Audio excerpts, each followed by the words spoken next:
I was not born with doubt stitched into my skin.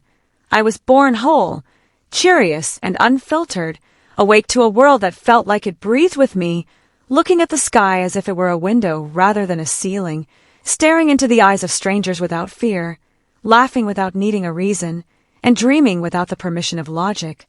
I remember the early days through sensations, the glow of morning light on my face, the way the ground felt beneath my bare feet, the taste of freedom before I knew what freedom meant. And I remember the way every new moment felt like discovery instead of measurement, like expansion instead of comparison, like love without a name. Back then, I didn't divide myself into acceptable and unacceptable parts. I didn't deny impulses to please an audience I had never agreed to perform for. I didn't understand that one day I would learn to shrink the parts of myself that made others uncomfortable. They handed me labels, rules, stories about who I was supposed to be, and I accepted them because I didn't yet know I could reject them. The great forgetting began not with a single moment, but with a slow accumulation of tiny betrayals. Every time I sat in silence when my heart had something to say, every time I pretended not to feel something that burned brightly inside me, every time I was told that my dreams were too loud, too wild, too unrealistic, too embarrassing, too childish, or too much like me. I learned that being loved sometimes meant being quiet. I learned that being accepted sometimes meant being incomplete. I learned to perform happiness, even when my joy had fled.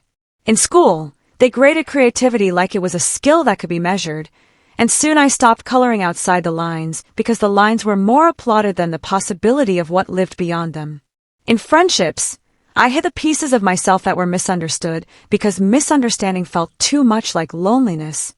In family, I watched the way I was rewarded when I followed expectations and punished when I followed intuition, so I buried my intuition deeper than anyone could see.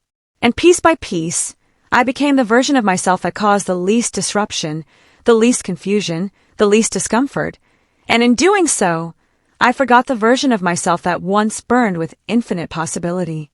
The world praised the mask, and I mistook the applause as belonging. The world praised the mask, and I mistook survival for identity. The world praised the mask, and I forgot it was only meant to be temporary, a costume I should have taken off years ago. But after enough years of shrinking, silence begins to ache. After enough miles of running from your own shadow, exhaustion starts to whisper truths you can no longer ignore. I found myself in moments where everything looked fine but nothing felt right. Where I achieved the goals I was told would make me happy, yet still woke up feeling like a stranger in my own bones. Where I mastered the art of appearing successful, but felt like there was a quiet death happening inside me every day. The questions began to echo. Who am I without the opinions of others? Who am I without the stories I inherited? Who am I when no one is looking? When no one is judging? When no one is expecting anything from me? I tried to outrun those questions, but they followed me into every room, every relationship, every accomplishment, every promise I made that didn't reflect my truth. I realized that forgetting isn't peace. It is paralysis. It is a hollowness disguised as calm. It is a life built on autopilot, with emotions muted and dreams postponed indefinitely. The real me, the one that once danced freely in the sunlight of my childhood, began to knock from the inside, gently at first, then louder each year that passed. That forgotten version of myself did not care about perfection or acceptance. It cared about belonging to my own heart, and it refused to let me crawl through life pretending that half existence was enough. It asked me to look back, not to mourn, but to reclaim. To remember the passion I replaced with practicality. To remember the wild imagination I traded for predictability. To remember the voice I silenced for convenience. The soul does not abandon the body abandons the soul. And somewhere, in the quiet places where identity still shimmers untouched, I understood. The great forgetting wasn't a failure.